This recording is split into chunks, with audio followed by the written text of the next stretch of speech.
بسم اللہ الرحمن الرحیم۔ السلام علیکم، میں ہوں عالمگیر اور آپ دیکھ رہے ہیں بزرگان دین یوٹیوب چینل۔ دوستو، میں ایک اور واقعے کے ساتھ حاضر ہوا ہوں جس کا عنوان ہے نزول وحی کی ابتدا۔ دوستو، اگر آپ نے ابھی تک ہمارا چینل سبسکرائب نہیں کیا تو پہلے اس کو سبسکرائب کر لیں اور گھنٹی کے نشان کو دبا لیں تاکہ ہمارے آنے والی ویڈیوز کی نوٹیفیکیشن آپ کو مل سکے۔ تو ناظرین، چلتے ہیں واقعہ کی طرف۔ بسم اللہ الرحمن الرحیم۔ ام المومنین حضرت عائشہ رضی اللہ تعالیٰ عنہ فرماتی ہیں کہ رسول اللہ صلی اللہ علیہ وسلم پر نزول وحی کا سلسلہ جس چیز سے شروع ہوا وہ سوتے میں سچے خوابوں کا نظر آنا تھا۔ آپ صلی اللہ علیہ وسلم جو خواب دیکھتے اس کی تعبیر اس طرح روشن ہو کر سامنے آ جاتی جیسے صبح کا اجالا۔ اس کے بعد آپ صلی اللہ علیہ وسلم کو تنہائی کا شائق بنا دیا گیا اور آپ صلی اللہ علیہ وسلم غار حرا میں گوشہ نشین رہنے لگے۔ اس غار میں آپ صلی اللہ علیہ وسلم عبادت کیا کرتے تھے، یعنی متعدد راتیں وہیں عبادت میں اس وقت تک مشغول رہتے جب تک کہ گھر والوں کا اشتیاق پیدا نہ ہو جاتا۔ آپ صلی اللہ علیہ وسلم اس کے لیے زاد راہ لے جاتے، پھر حضرت خدیجہ رضی اللہ تعالیٰ عنہ کے پاس آتے اور اگلی راتوں کے بقدر کچھ چیزیں لے کر واپس غار میں چلے جاتے۔ یہ سلسلہ جاری رہا یہاں تک کہ حق کے ظہور کا وقت آ گیا۔ آپ صلی اللہ علیہ وسلم اس وقت بھی غار حرا میں تھے۔ آپ صلی اللہ علیہ وسلم کے پاس فرشتہ آیا اور کہا کہ پڑھو۔ آپ صلی اللہ علیہ وسلم نے فرمایا کہ میں پڑھنا نہیں جانتا۔ آپ صلی اللہ علیہ وسلم نے فرماتے ہیں کہ پھر فرشتے نے مجھ کو پکڑا اور خوب زور سے بھینچا یہاں تک کہ مجھے انتہائی تکلیف اور مشقت پہنچی۔ پھر اس نے مجھے چھوڑ دیا اور کہا کہ اب پڑھو۔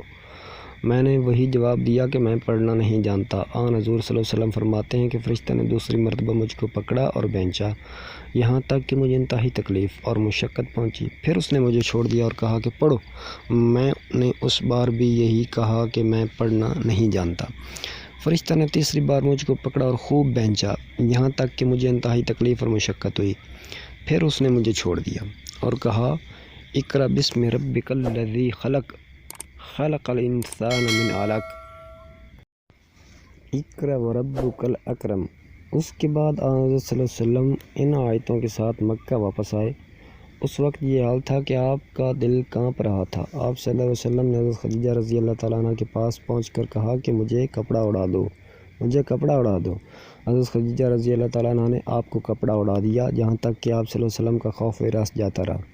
تب حضرت خدیجہ رضی اللہ تعالیٰ عنہ کو پورا واقعہ بتایا اور ان سے یہ بھی فرمایا کہ مجھ کو اپنی جان کا خوف ہے۔ حضرت خدیجہ رضی اللہ تعالیٰ عنہ نے تسلی دیتے ہوئے کہا کہ آپ صلی اللہ علیہ وسلم قطعاً خوف نہ کیجیے، خدا کی قسم اللہ تعالیٰ آپ صلی اللہ علیہ وسلم کو کبھی رسوا نہیں کرے گا، کیونکہ آپ صلی اللہ علیہ وسلم قرابت داروں سے حسن سلوک کا معاملہ کرتے ہیں، آپ دوسروں کا بوجھ اٹھاتے ہیں، آپ صلی اللہ علیہ وسلم غریبوں اور مسکینوں پر خرچ کرنے کے لیے کماتے ہیں، آپ صلی اللہ علیہ وسلم مہمان کی خاطر مدارت کرتے ہیں، آپ صلی اللہ علیہ وسلم لوگوں کے حقیقی مصائب میں ان کی مدد کرتے ہیں۔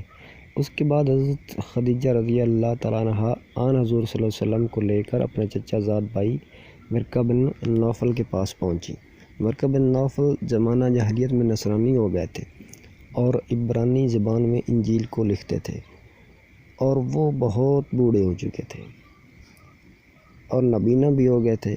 حضرت خدیجہ رضی اللہ تعالیٰ عنہ نے ان سے کہا کہ اے ابن اپنے بھتیجے کی روداد سن لیجیے۔ ورقہ بن نوفل آن حضرت صلی اللہ علیہ وسلم کی طرف متوجہ ہوا اور کہا اے میرے بھتیجے، تم کیا دیکھتے ہو؟ رسول اللہ صلی اللہ علیہ وسلم نے ان کے سامنے وہ سارا واقعہ بیان کیا جو آپ صلی اللہ علیہ وسلم کے ساتھ پیش آیا تھا۔ ورقہ نے کہا کہ یہ تو وہی ناموس فرشتہ ہے جس کو اللہ تعالیٰ وہی دے کر حضرت موسیٰ علیہ السلام کے پاس بھیجتا تھا۔ اے کاش میں اس وقت اعلان نبوت کے وقت جوان ہوتا، اے کاش میں اس وقت تک زندہ ہی رہتا جب تک تمہاری قوم تمہیں نکال دے گی۔ رسول اللہ صلی اللہ علیہ وسلم نے حیران ہو کر پوچھا کہ کیا واقعی میری قوم مجھے شہر سے نکال دے گی؟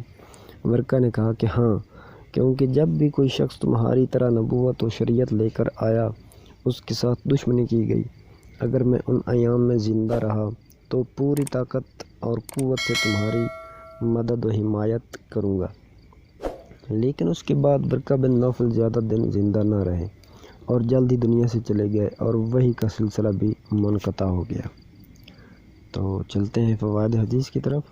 معلوم ہوا کہ معلم کو چاہیے کہ اپنے متعلم کو متنبہ کرتے وقت اس احتیاط سے کام لے اور اسے سبق پر پورا توجہ دینے کا امر کرے۔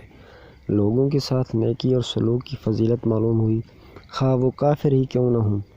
حدیث ازا سے آن حضور صلی اللہ علیہ وسلم کے بعد اخلاق حسنہ کا پتہ چلا۔ اچھے اخلاق انسان کو برے حالات سے بچانے کا سبب ہیں۔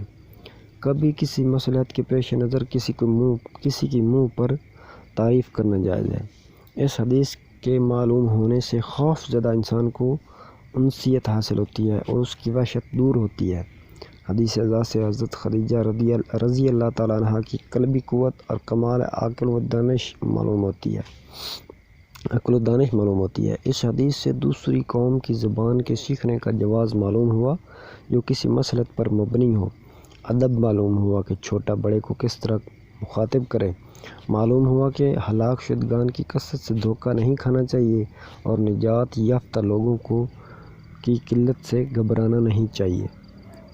تو دوستو، آپ کو آج کا ہمارا واقعہ کیسا لگا؟ اگر آپ کو ہماری یہ ویڈیو پسند آئی ہو تو ہمارے چینل کو ضرور سبسکرائب کریں اور گھنٹی کے نشان کو دبا لیں تاکہ ہماری آئندہ سے آنے والی ویڈیوز کی نوٹیفیکیشن آپ کو بر وقت مل سکے۔